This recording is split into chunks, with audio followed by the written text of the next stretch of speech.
Hey everybody, welcome back to my channel. My name is Tori. This is Holy City Mystic. So I was going to get started talking about the different kazimis and combusts, but you guys asked such good questions on my introduction video, just talking about the difference between kazimi, combust, and then under the beams when I'm talking about planet and sun conjunctions. So I decided to just go ahead and do a quick video answering those questions because you guys have really good questions, and I wanted to make sure you had that information before I jumped into the different planets and what they mean. So the first question was, somebody read that Venus Cazimi means that Venus won't start manifesting until the sun's goals are accomplished. That kind of sounds more like a combust to me. I really don't like making predictions from a birth chart. I think it really paints a picture of your personality, and I do also believe in free will. If you take what's in your birth chart and then use it to the best of your knowledge and the best of your ability, your life can take on a lot of different things. So I would shy away from being like, oh, your Venus is broken until, this other thing happens or anything like that. I will say a combust kind of weakens Venus, but a kazimi is real. Well, here, I made a demonstration. Are you ready? I'm so excited. I spent way too long doing this. I gotta see myself. Hang on. All right, so this is the sun. This is Venus or Mercury or whatever. So when it's in a different spot in the chart, you can clearly see both, right? The closer it gets to it, this is like under the beams. You're not really gonna be able to see it as well. And then it gets closer and closer, and that's combust, where you can barely see it. It's gonna be pretty weak, probably at its weakest when it's combust, because look, you can barely see it. And then kazimi is when it goes into the heart of the sun. And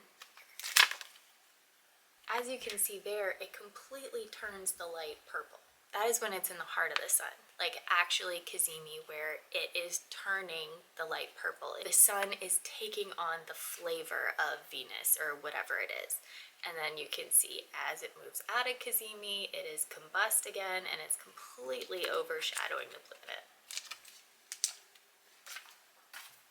Can you tell I was a kindergarten teacher for a while? I really like visual demonstrations. All right, the next question, which was a good one. Can a house cusp be combust? Kind of a rule when it comes to astrology that I definitely focus on is the KISS rule, which is keep it simple, stupid. And so, sorry, my cat's knocking things off the desk. So when you're talking about a house or a house cusp, it's kind of apples and oranges when it comes to kazimis, because a kazimi is showing how the planet acts. A house or a house cusp is going to show where it acts in your life. So it's how versus where. It's what the planet was wearing, which is the sign, and then what it's conjunct with and all that stuff. That's kind of the planet's outfit.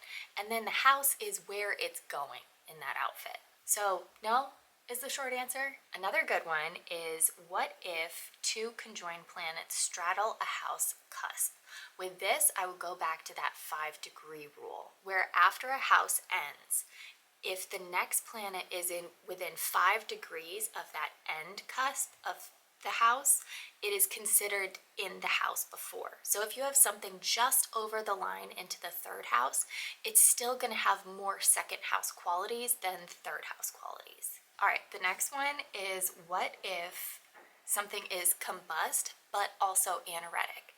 With this, we're going to go back to just that math of astrology, where you're just layering things on top of each other. It doesn't have an entirely new meaning. It just has that quality amplified. So, I talk about anaretic degrees and readings and stuff like that. It's like the first degree of the zodiac is like walking into a ballroom. You fling open the doors, you can smell the food and the perfume, and everything's glittery and shiny and amazing, and you're so excited. The anaretic degree is like getting kicked out of a bar at the end of the night. So it's you've already done everything. everything has already been accomplished. It's like that grand finale before that sign is ended and you're moving on to the next sign, where you're just like, oh, this is like the door's opening to a ballroom. This is absolutely amazing. So it's not a negative thing. It's just everything in the sign concentrated into one little degree. So if something is combust and anaretic, it's going to have that intensity of the anaretic degree, but also weakened because of that combustion with the sun, where it goes back to this thing, where it's not going, you're not going to be able to see the planet very well. It's going to be outshined by the sun. All right, next question. Can a cusp be anaretic? Short answer is no, probably not, because again, it's apples and oranges. You are talking about the outfit of the person, which is where it is in the sign, where it is in the zodiac, versus where that planet is going, how it's showing up in your life, which is the house system. So it really goes back to that apples and oranges. The next question, can equations be combust? This is very interesting because there are some points in the chart that aren't real points in the sky. They're just equations. So, you know, a lot of spirit, all the lots actually, a lot of fortune, as well as an interpretation of Lilith. There's 3 different Liliths in the birth chart. I'm not going to get into all that. But when you're talking about an equation, like there's nothing for the sun to outshine. It's just showing up where it's showing up.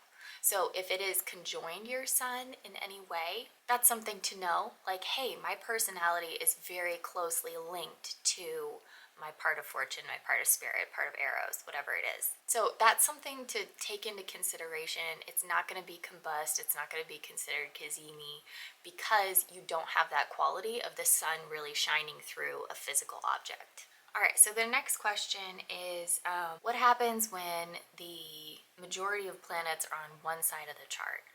This person was talking about another person that they know, where the majority of the planets are going to be on one side, and then there's like 1 or 2 things on the opposite side. That gets into chart patterns. There's a lot of different ones. There's the splash, the seesaw, the bucket. That, I believe the bucket is probably what they're describing, but they all mean different things, and it's just kind of like a rule of thumb, or, you know, a flavor and essence that that chart will take on depending on what pattern it falls into.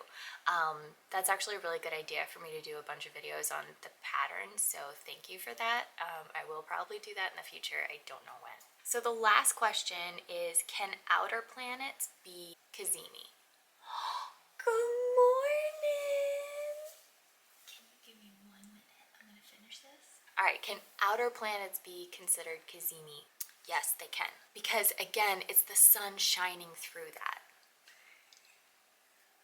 Where, you know, again, you actually have the physical